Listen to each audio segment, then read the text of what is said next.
حضرت سیدنا امام زین العابدین رضی اللہ تعالی عنہ آپ فرماتے ہیں کہ جب تم بچوں کی اصلاح کرو تو بچوں کی اصلاح ہر وقت نہ کرو۔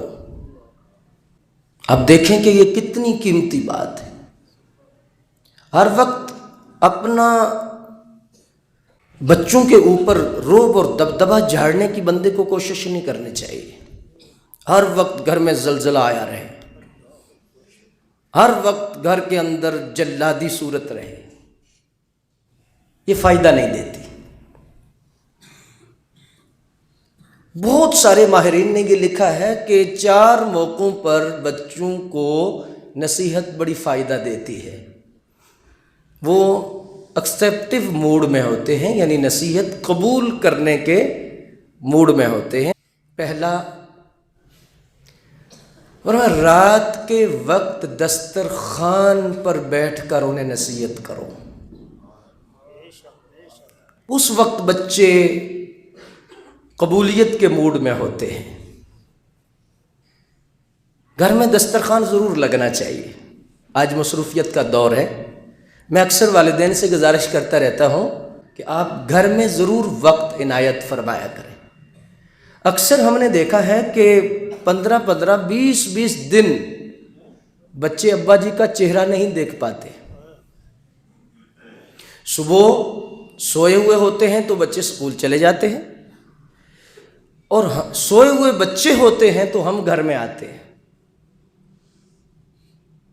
جب تک آپ بچوں کو وقت نہیں عنایت فرمائیں گے، بچے آپ سے مانوس نہیں ہوں گے، وہ گیپ ضرور موجود رہے گا۔ آپ روزانہ ہفتے میں 7 دن نہیں تو کم از کم 5 دن رات کا کھانا بچوں کے ساتھ اکٹھا کھائیں، اور دسترخوان پر آپ جو باتیں کریں گے وہ بچہ بڑا قبول کرے گا۔ دوسرا، بچوں کو سلاتے وقت جو نصیحت کی جائے بڑی کارگر ثابت ہوتی ہے۔ بچہ سو رہا ہو، ماں لوری دے رہی ہو، تو ماں جو سکھائے گی وہ سمجھے کہ اس کی تختی پر لکھا جا رہا ہے۔ مجھے آج بھی یاد ہے، اپنی بات کرتے ہیں، یہ پہلی ابھی نہیں تھی، کچی اس وقت ہوتی تھی، کچی اور پہلی، آج تو بہت ساری بلائیں ہیں نا۔ تو کچی میں تقریباً عمر 4 سال 4.5 سال ہوگی یا 5 سال ہوگی۔ اس وقت 6 کلمے اور نماز اماں جی نے ہمیں یاد کرا دی تھی۔ اور ان کا طریقہ کیا ہوتا تھا؟ ان کا طریقہ یہ ہوتا تھا کہ رات کو سوتے وقت وہ یاد کراتے تھے۔ سوتے وقت وہ کلمے سننا، نماز سننا، اور پھر ہمیں یاد ہے وہ کبھی کبھی گڑ بھی دیتے تھے کہ تو نے آج کلمے صحیح سنائے ہیں اور آج آپ کو گڑ دیں گے جی۔ تو یہ بڑا خوبصورت انداز ہے۔ آج ہم سوچتے ہیں نا، جب پڑھتے ہیں ماہرین کی رائے جب پڑھتے ہیں تو وہ بات بالکل سچی ہے کہ ماں سوتے وقت جو سبق دیتی ہے بڑا مؤثر سبق ہوتا ہے۔ کہ بازی کریم میں ایک فیچر چھپا تھا، استاد اب بچوں کا انٹرویو لیتے ہوئے کلاس میں پوچھتے، بیٹا تو نے کیا بننا ہے؟